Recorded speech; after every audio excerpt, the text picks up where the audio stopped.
Hello, this lecture is going to be on standard candles.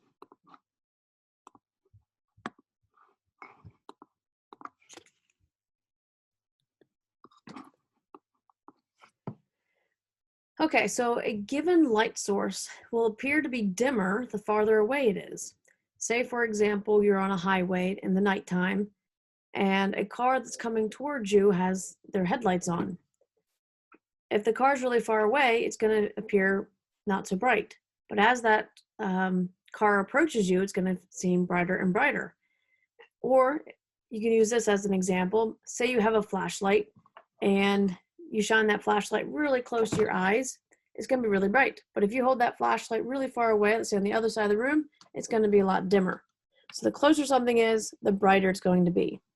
So we talked about this a little bit before with absolute magnitude versus apparent magnitude, or absolute brightness versus apparent brightness. So we're referring to is the apparent brightness. So something farther away is going to appear dimmer. So astronomers can use this method as on principles to determine the distance to stars when parallax cannot be measured. So if you remember back when we did parallax worked great, but for short distances. There comes a point when things are so far away, we really can't measure the angle of the shift. So we have to use other methods. So we can use actual brightness of a star to figure out its distance. So we have to have a standard value, and we use this standard value called the candle. So imagine we have a candle, and if I'm at a radius of r, I'm going to have so much light. But imagine, say 16 photons are hitting my area. But imagine if I double my distance. So now I have 2 times the radius.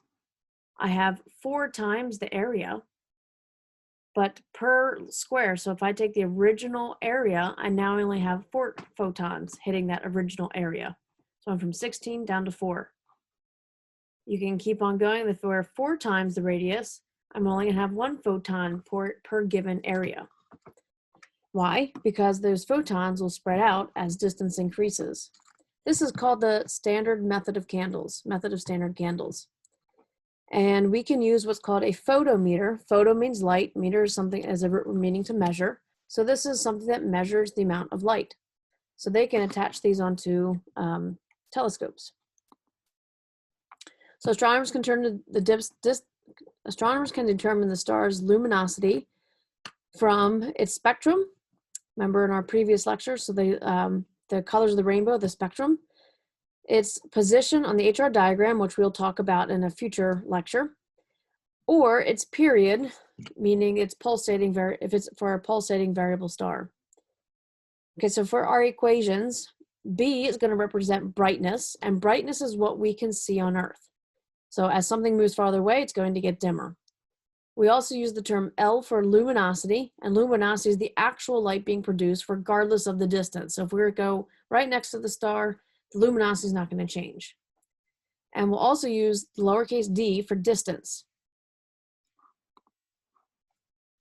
It is usually easier to find a star's distance by comparing it to the distance of a known star. Say we have 2 stars and they have the same luminosity. They're going to have identical spectra.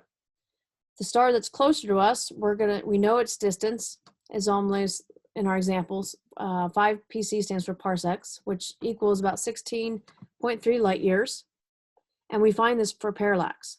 So we find a star close to us, we know the spectrum, and we can use parallax to calculate the distance. I'm going to compare that to a star that's really similar, farther away. In our example, the farthest star is 36 times dimmer than the star that's closer to us.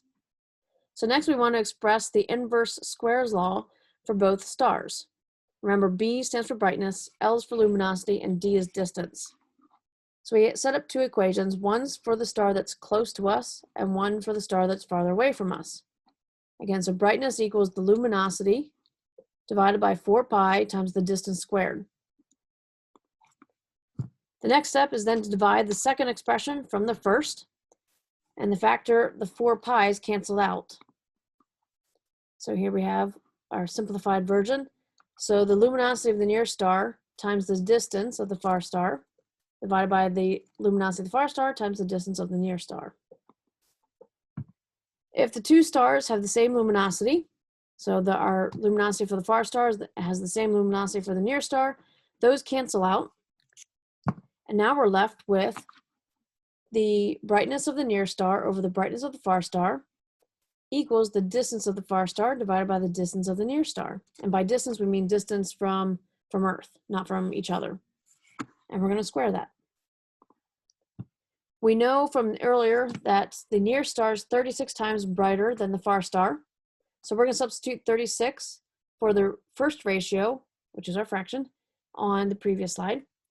And we're going to determine the value of the second ratio. So here's a 36. We got rid of that ratio. Here's a 36. So now we're going to basically solve. So distance, we can get the square root to get rid of our squared. Square root of 36 is 6. So distance of the far star divided by distance of the near star is going to equal 6. So the far star is 6 times as far as the near star. So 6 times 5 parsecs equals 30 parsecs. To find the star's distance compared to another star of the same luminosity, find the apparent brightness ratio and take its square root to find the distance ratio. If the stars have different luminosities, you must use the full equation. And that is it for this lecture. See you guys later.